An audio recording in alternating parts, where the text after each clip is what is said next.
এইভাবে একা একা শিকার ধরা অনেক মুশকিল। শিকার তো ধরতেই পারছি না, কারোর সাথে বন্ধুত্ব করে শিকার ধরতে হবে, না হলে যে না খেয়ে থাকতে হবে। এই হাঁসটাকে যদি ধরতে পারি তাহলে আজ পেট ভরে খেতে পারবো। শিকারগুলো এখন খুব চালাক হয়ে গেছে।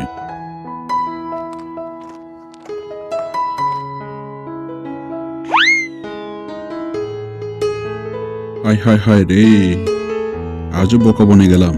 এই হাঁসটাকে ধরতেই পারলাম না। আজও আমাকে না খেয়ে থাকতে হবে। না না, এভাবে আর চলা যায় না। কারোর সাথে বন্ধুত্ব করতে হবে।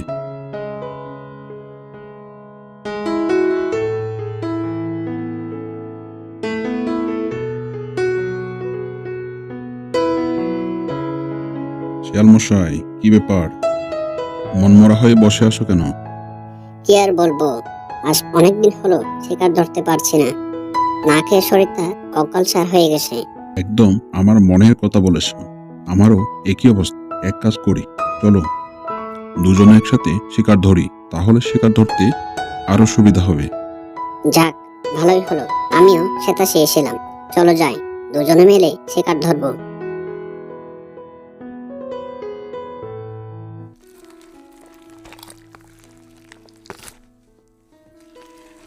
আজকের মতো তো হয়ে গেল, পরের দিন কি হবে? দেখা যাক কি করা যায়। আমার মাথায় কিন্তু কিছুই আসছে না। তুমি কিছু ভাবো। পশ্চিমের যে জঙ্গলটা আছে না, সেখানে একটু উট পাখি থাকে। তার ডিমগুলো অনেক বড় বড়। একটা পেলে আমাদের দুজনের এক সপ্তাহ কিছু খেতে হবে না। তাই নাকি? তাহলে তো ভালোই হয়। সেই সুযোগে খাবারও সংগ্রহ করতে পারবো। তাহলে কালও যাব পশ্চিমের জঙ্গলে।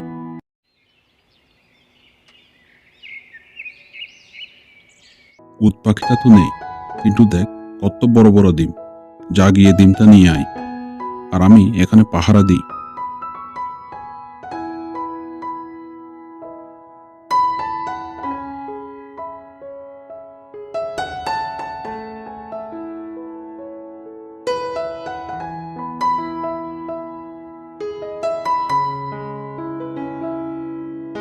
হায় হায় হায়, আমার একই সর্বনাশ হলো। তা মাত্র ডিম ছিল, কে চুরি করে নিয়ে গেল আমার ডিম। যদি একবার পাই তাহলে আস্ত কেলে খাবো।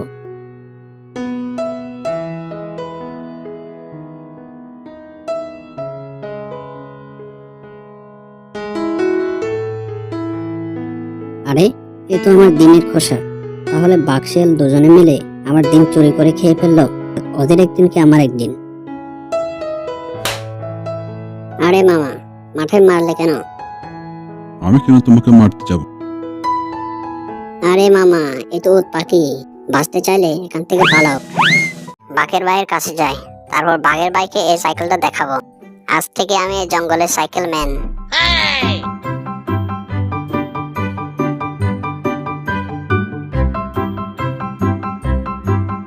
চালাতে দাও না, দেখি কিরকম লাগে। কিছু মনে করো না বাঘ মশাই, ডোন্ট মাইন্ড। এটা কি তোমার বাপের সাইকেল যে তোমাকে চালাতে দিব? ও এই কথা, তাহলে আমিও দেখে নিব।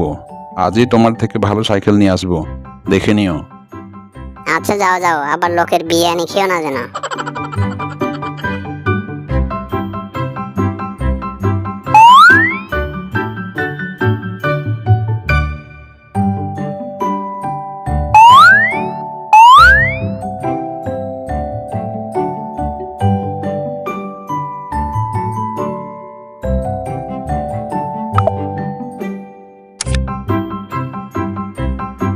কি হলো শিয়াল মশাই, দেখো তোমার সাথে সুন্দর।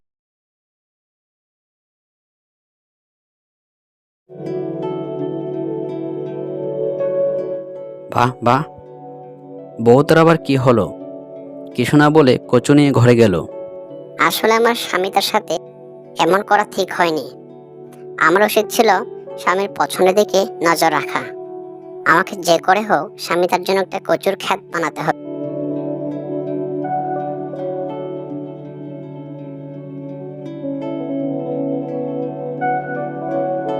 হ্যাঁ, অবশ্যই দিব, কিন্তু এত সুন্দর করে কথা বলতে পারো কিভাবে? কচু গাছ আবার কথা বলতে পারে নাকি?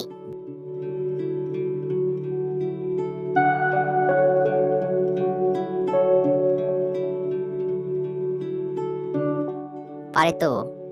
আমি হলাম কথা বলা কচু গো। আমার কাছে অনেক শক্তি আছে। যাই হোক, তা তুমি এই অজানা পথে কি করতে এসেছো?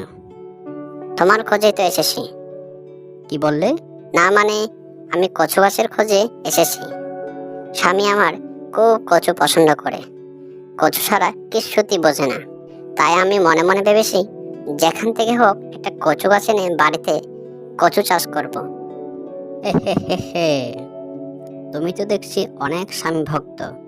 তো আমার খোঁজে যখন এসেছো, এখান থেকে তো কচু গাছ তুমি নিয়ে যাও। সত্যি বলছো? তুমি আমার খুব বড় উপকার করলে।